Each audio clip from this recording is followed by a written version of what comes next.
তেহরানে মার্কিন ইসরায়েলি বিমান হামলায় নিহত ইরানের সাবেক সর্বোচ্চ নেতা আয়াতুল্লাহ আলী খামেনির দাফনের পর প্রতিশোধের আগুনে ফুঁসে উঠেছে ইরান।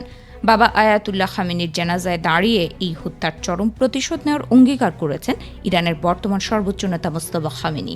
এবার ইরানের পক্ষ থেকে মধ্যপ্রাচ্যের মার্কিন ঘাঁটি ও ইসরায়েলের অভ্যন্তরে সর্বকালের সবচেয়ে ভয়াবহ হামলা চালানো হবে বলে মনে করছেন বিশেষজ্ঞরা।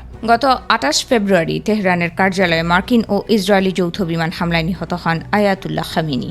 হত্যাকাণ্ডের কয়েক মাস পর গত বৃহস্পতিবার গভীর রাতে মশহাদের ইমাম রেজা আলাইহিসসালামের পবিত্র মাজারে তাকে দাফন করা হয়।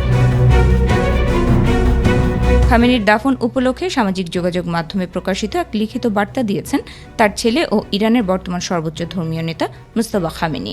যুক্তরাষ্ট্র ও ইসরায়েলকে কড়া হুঁশিয়ারি দিয়ে তিনি বলেন, আমরা সেই অপরাধী ও কলঙ্কিত খুনিদের কাছ থেকে শহীদ নেতা এবং চলমান দুই যুদ্ধের সমস্ত শহীদদের রক্তের প্রতিশোধ নেওয়ার অঙ্গীকার করছি।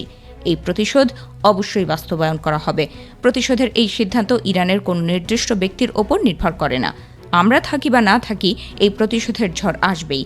সেই সঙ্গে খামেনির জানাজা এবং দাফনে তেহরান, কোয়াম, নাজাফ, কারবালা এবং মশহাদে লাখ লাখ মানুষের উপস্থিতিকে তিনি মার্কিন ইসরায়েল জোটের বিরুদ্ধে ইরানের জনগণের ভেতরে থাকা ক্ষোভের বহিঃপ্রকাশ বলে উল্লেখ করেছেন। এদিকে মোস্তফা খামেনির এই প্রকাশ্য প্রতিশোধের হুমকির জবাবে অত্যন্ত আক্রমণাত্মক প্রতিক্রিয়া দেখিয়েছেন মার্কিন president Donald Trump. New York পোস্টকে দেয়া এক সাক্ষাৎকারে ট্রাম্প দাবি করেন তিনি দীর্ঘদিন ধরেই ইরানের হামলার তালিকার ১ নম্বরে আছেন।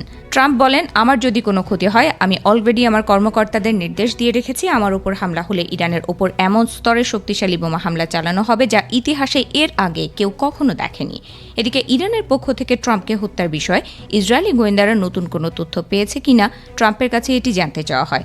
জবাবে ট্রাম্প বলেন, নতুন কোনো তথ্য নেই। তার দাবি, ইরান বহু বছর ধরেই তাকে হত্যার চেষ্টা করছে।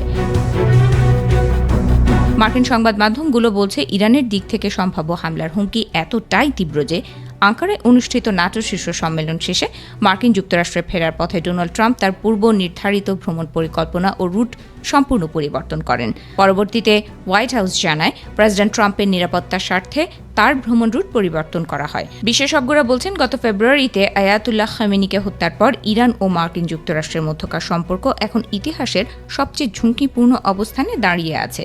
একদিকে ইরানের কোটি কোটি জনতার প্রতিশোধের ডাক, অন্যদিকে ট্রাম্পের ধ্বংসাত্মক পাল্টা হামলার হুমকি। এর মাধ্যমে মধ্যপ্রাচ্যের ভূ রাজনীতি অনির্দিষ্টকালের সামরিক সংঘাতের দিকে যাচ্ছে বলে আশঙ্কা করছেন বিশেষজ্ঞরা।